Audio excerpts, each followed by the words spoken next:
mes choix ce soir pour assurer la modération de cette cérémonie, en lieu et place de mon maître empêché, monsieur le professeur Gonsu Fotse-Joseph, président de la SCRIM. Cette TPU porte sur l'apport de l'imagerie par résonance magnétique, un point Tesla en pathologie neurologique. La cérémonie s'articule sur 3 principaux axes. Nous aurons tout d'abord le mot de bienvenue de Madame la directrice du centre médical de la cathédrale, en la personne du docteur Tani Sartre-Michel. Ensuite, nous aurons le mot du secrétaire général de la SCRIM, à la personne de monsieur le professeur Mwafo Boniface.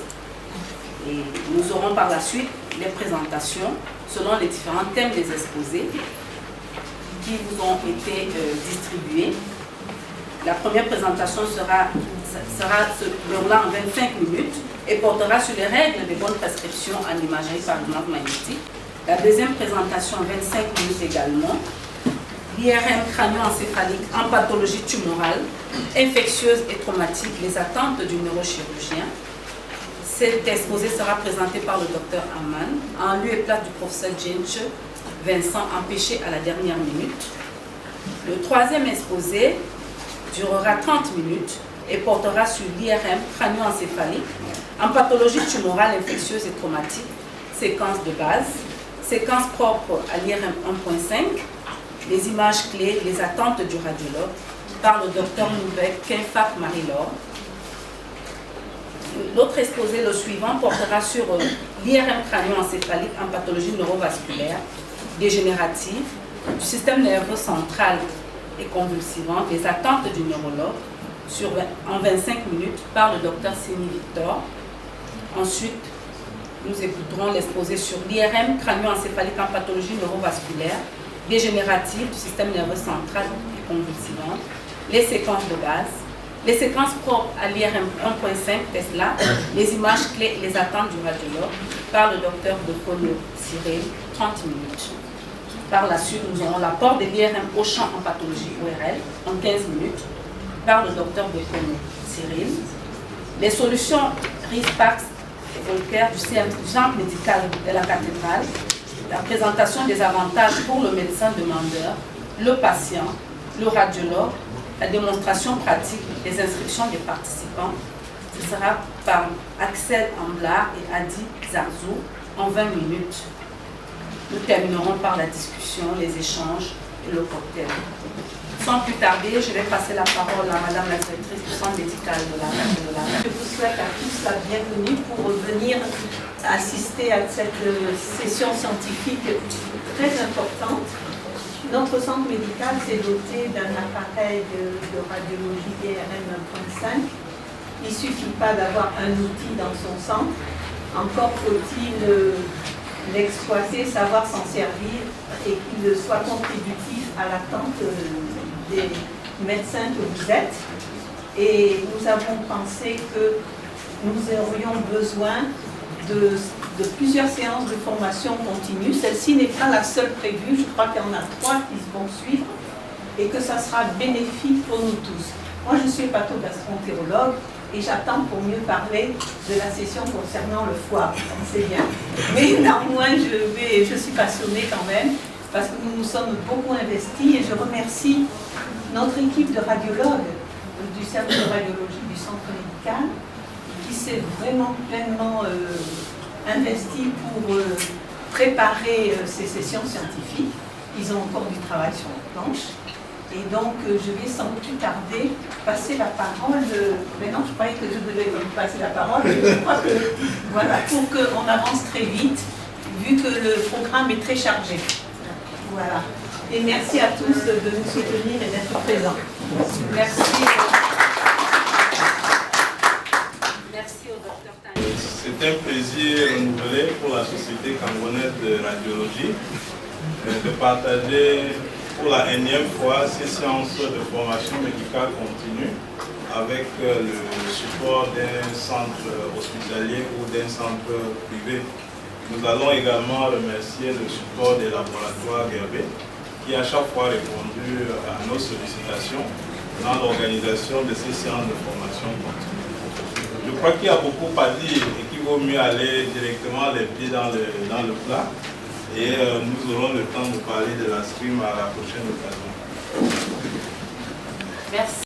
Alors, nous avons convenu de commencer par baliser le chemin par des notions de base et quelques règles de bonne prescription en IRM.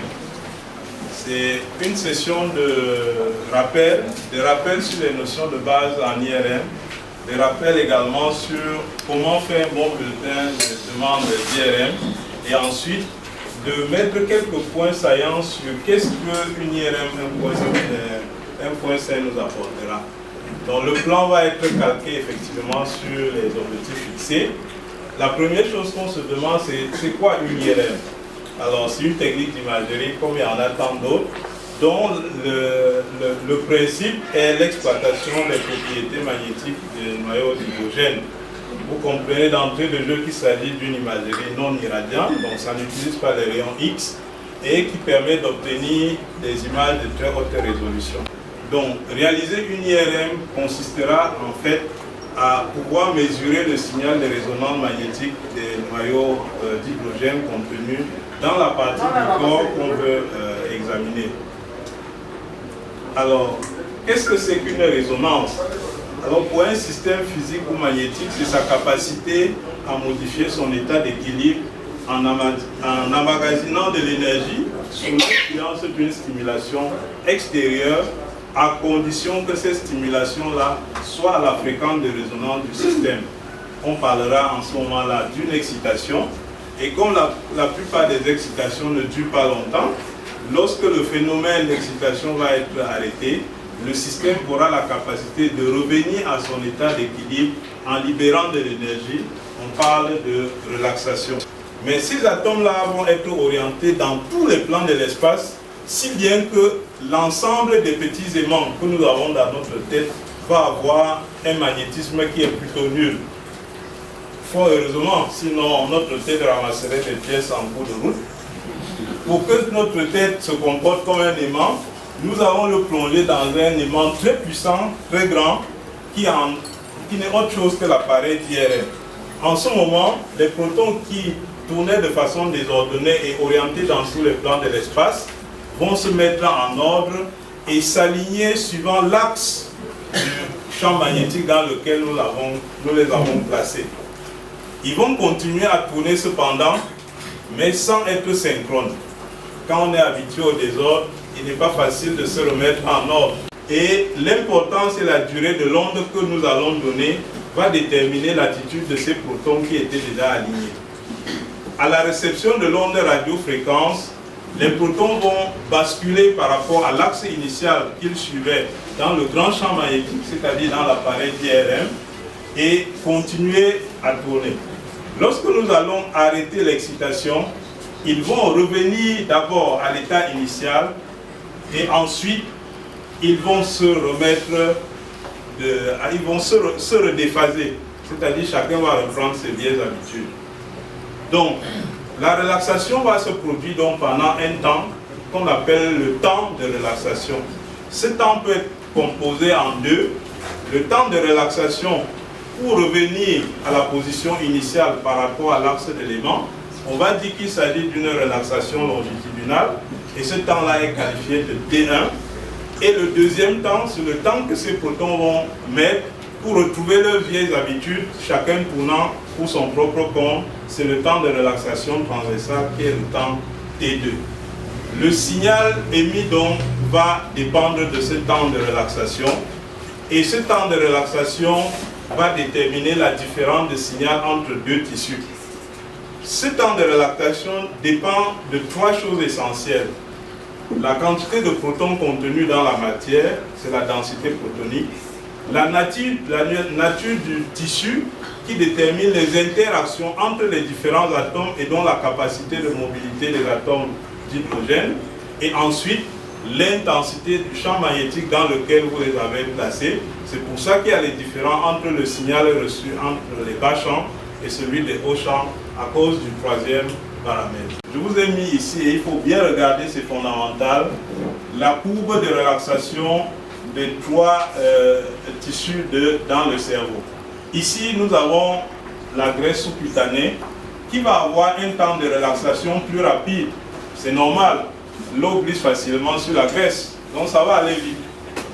Et vous aurez le temps de relaxation du liquide céphalo-raticidien qui va être le plus faible. Entre les deux, vous avez le temps de relaxation de la substance blanche et celui de la substance grise.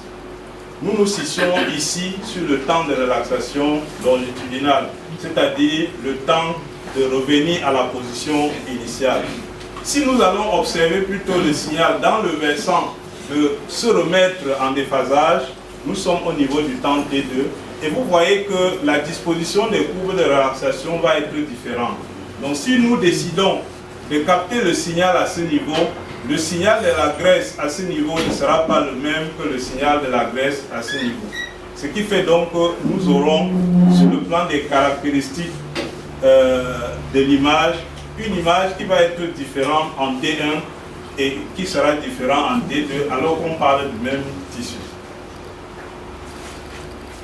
Comment aboutir à cette image? Pour l'obtenir, nous avons dit la tête est placée dans un champ magnétique puissant. Et de façon électronique, on va diviser cette tête en petits carreaux. La hauteur du carreau étant correspondant à l'épaisseur de courbe que vous avez choisie. Et sur le plan informatique, nous allons nous organiser à recueillir le signal en faisant une représentation spatiale, c'est-à-dire de savoir que ce signal provient effectivement de tel carreau. Ce signal va, en fonction de son intensité et de sa durée, être converti en données numériques pour remplir une matrice. Un langage est commun à l'IRM et tient globalement sur 4 thèmes. Une structure ne peut ne donner aucun signal. On va donc parler d'absence de signal par rapport à cette structure-là. Une structure peut donner un signal plus faible comparé à une autre. On va dire la structure en hyposignal. Puis lorsque deux structures ont le même signal, on va dire qu'ils sont en isosignal. Et lorsque une structure a un signal plus élevé, il va être en hypersignal. Cette gradation va aller du noir absolu au blanc absolu entre les structures qui n'ont aucun signal et ceux qui ont un signal très intense. Et si vous regardez sur cette coupe, dans le sinus maxillaire, on a la partie antérieure qui est vide de signal, qui est complètement noire, et derrière vous avez du liquide avec un niveau qui est en hypersignal. C'est en tenant compte donc de ces signaux que nous allons interpréter et reconnaître les structures anatomiques. Lorsque vous choisissez de travailler sur la durée de relaxation T1, votre image sera pondérée en T1. Et lorsque vous faites votre mesure au cours de la relaxation T2, votre image sera pondérée en T2. Revenons sur la courbe pour comprendre. Si nous décidons donc d'enregistrer notre signal de relaxation à ce niveau, avec cette barre jaune, nous aurons une image pondérée en T1 parce qu'effectivement nous enregistrons au moment de la relaxation T1. Regardez la disposition des courbes. Le LCR a le signal le plus faible et la graisse sous-cutanée le signal le plus élevé. Par codage informatique, on donnera le noir au LCR et le blanc à la graisse, et les autres vont prendre des couleurs intermédiaires entre ce blanc et ce noir. Nous aurons donc une image pondérée en T1 avec le liquide céphalo-rachidien qui apparaît en noir et la graisse sous-cutanée qui apparaît en blanc, la substance grise restant grise et la blanche restant blanche. Le même cerveau, quelques minutes après, lorsque nous décidons d'enregistrer le signal là-bas, au niveau du temps de relaxation T2, étant donné que le signal de la substance blanche en ce moment-là sera le plus bas, il sera codé en noir et du coup la substance blanche va apparaître en noir. Le signal du LCR qui était pourtant tout à fait noir au début va être le plus élevé en ce moment-là et sera codé en blanc. C'est pour ça que sur une pondération T2, vous avez le LCR qui est en blanc, la substance blanche qui est plutôt noire et la grise qui reste tout à fait grise. Voilà, donc ce que nous venons de voir là, c'est l'imagerie de base avec les pondérations en T1 et en T2. Nous pouvons également, toujours par des artifices électroniques et de stimulation, décider d'enregistrer l'image du cerveau pendant le temps de relaxation T2, mais au moment où le signal du liquide céphalorachidien croise la courbe 0 et donc est nul. En ce moment-là, on aura toujours une pondération T2, mais avec suppression du signal du liquide céphalorachidien qui va apparaître noir. Nous pouvons également, toujours par des artifices électroniques, réaliser une séquence qui est très fortement pondérée en T2 et qui se prend au moment où le signal de la graisse croise la courbe 0 et qui va vous donner une image en très haute résolution, comparer le T1 classique à ce T1 qui est en fait enregistré en inversion récupération. La séquence de diffusion vise à mettre en évidence les différentes mobilités des molécules d'eau dans les différents tissus. Et le deuxième paramètre dans la séquence de diffusion, c'est le coefficient apparent de diffusion, qui est un paramètre quantitatif pour chiffrer la diffusion dans un tissu donné et pouvoir faire une représentation soit numérique, soit sous forme de cartographie couleur ou de cartographie noir et blanc.